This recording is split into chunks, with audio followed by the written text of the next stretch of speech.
আসসালামু আলাইকুম, কেমন আছেন সবাই? কথাগুলো বলতে আমার নিজের কাছে অনেক খারাপ লাগতেছে, কারণ রমজান আসে প্রত্যেক দেশে ইবাদতের জন্য আর রহমতের জন্য, আর আমাদের দেশে রমজান আসে ব্যবসায়ীদের জন্য। এই রমজান মাসকে 3 ভাগে ভাগ করে নিয়েছে।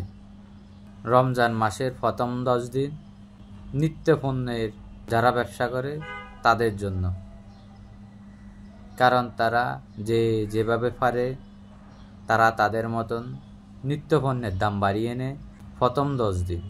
আর দ্বিতীয় 10 দিন হচ্ছে কাপড় ব্যবসায়ীদের জন্য। কাপড় ব্যবসায়ীরা সারা বছরের মুনাফা করার জন্য দ্বিতীয় 10 দিনের কাপড়ের ব্যবসা করে। তারা যেভাবে পারে তাদের মতো করে কাপড়ের দাম বাড়িয়ে। আর শেষের তৃতীয় 10 দিন হলো পরিবহন মালিকদের জন্য, কারণ যারা নারীর টানে বাড়ি যাবে, পরিবহন ব্যবসায়ীরা যার মতো করে পরিবহনের ভাড়ার দাম বাড়িয়ে দেয়, কারণ তারা জানে যে নারীর টানে সবাই বাড়ি যাবে। পরিবহনের দাম বাড়িয়ে দিলে কোনো সমস্যা নাই, তো তারা তাদের মতো করে দাম বাড়িয়ে নেয়।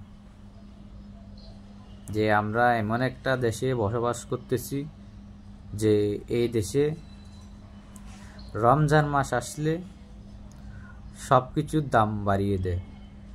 এমনিতেই কিন্তু নিত্য পণ্যের সব কিছুর দাম আমাদের দেশে সব সময় বেশি থাকে, কিন্তু রমজান আসলে যার মতো করে নিত্য পণ্যের ব্যবসায়ীরা, কাপড়ের ব্যবসায়ীরা, পরিবহন মালিকের ব্যবসায়ীরা সবাই সবার মতো করে সব কিছুর দাম বাড়িয়ে নেয়। কারণ এটা হচ্ছে বাংলাদেশ। এই বাংলাদেশে রমজান আসে এই 30 দিন সব কিছুর মুনাফা অর্জন করার জন্য। বাংলাদেশে রমজান ইবাদতের জন্য, রহমতের জন্য আসে আমার বলে মনে হয় না।